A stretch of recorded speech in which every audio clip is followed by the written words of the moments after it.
halos lahat ng member ng House Committee on Justice, 39 yan kasama yung chairman, naninindigan at focus sila sa kailang trabaho.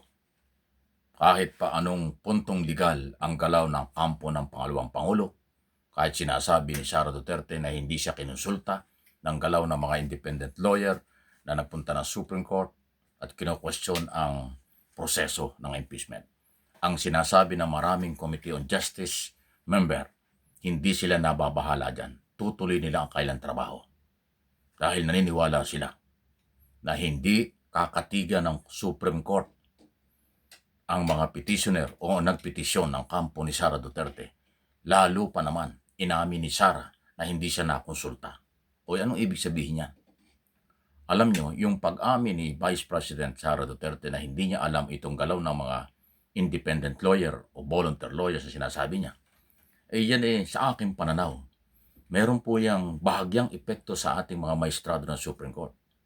Siyempre, isipin ng mga maestrado, may basihan man o wala, ang kanyang isipin, abay kung hindi ito alam ni Vice President, itong petisyong ito, at galaw lang ito ng abogado, anong gusto nilang palabasin? O, di ba? Kaya doon ko nakikita yung hindi magandang epekto sa kanilang kampo, yung pag-amin na wala silang coordination. Alam mo, sa totoo lang, may coordination o wala, dapat hindi inaamin yan in public. Pero inamin niyang walang coordination o hindi nakipag-coordinate sa kanya, ibig sabihin, meron silang kanya-kanyang galaw at ginagamit pa yung saligang batas at gagamitin pa yung Supreme Court. Aba, kakaiba yan. Kaya sa tingin ko, tama lang po yung desisyon at ginagawa, sinasabi, ng mga House member, lalo na ho ng Justice Committee, na sila'y naniwalang tama ang kailang ginagawa, nasa ilalim ng proseso, karapatan lang na abogado magpunta ng Supreme Court pero hindi makikialam ng Supreme Court sa kailang paniniwala sa kailang trabaho. Dahil proseso pa lang ito, hindi pa naman tapos. Isang hearing pa lang ang nagagawa para dun sa ground.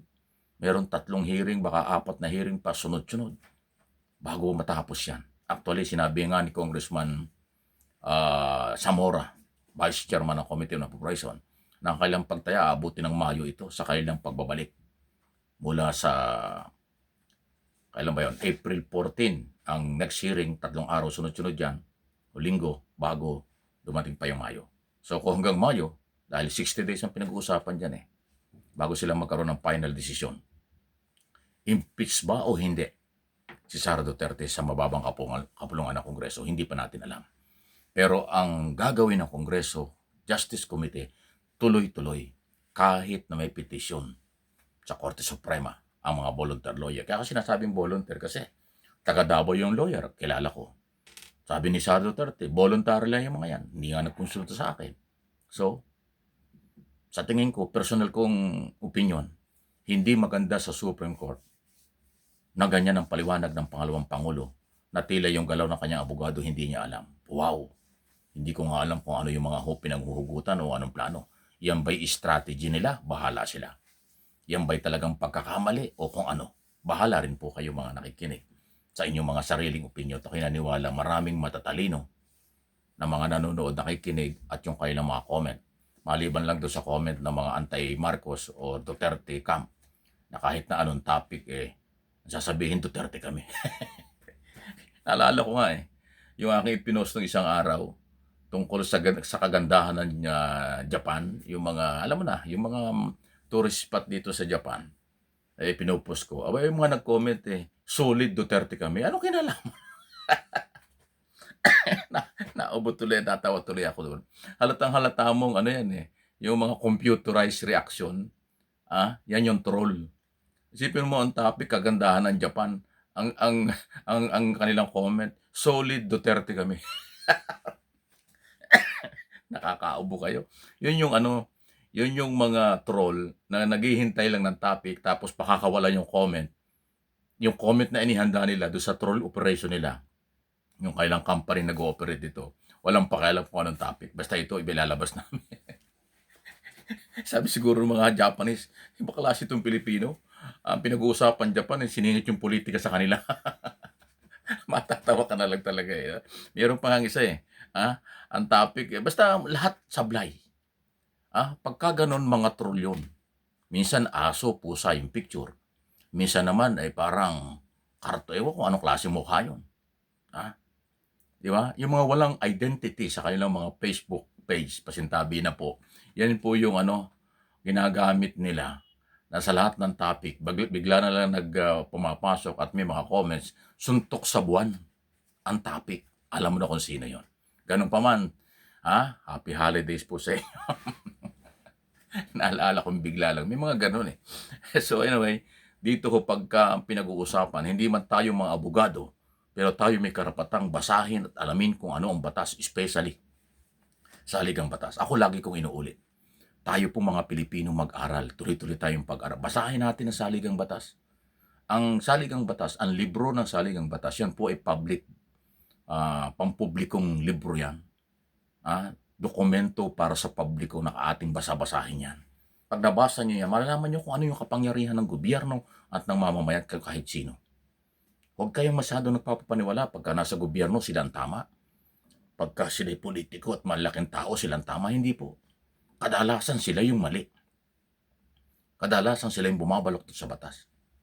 Pasintabi na, hindi lahat ng abogado magagaling. O baka sabi, yung sinabi ng abogado, ganito naniwala ka naman.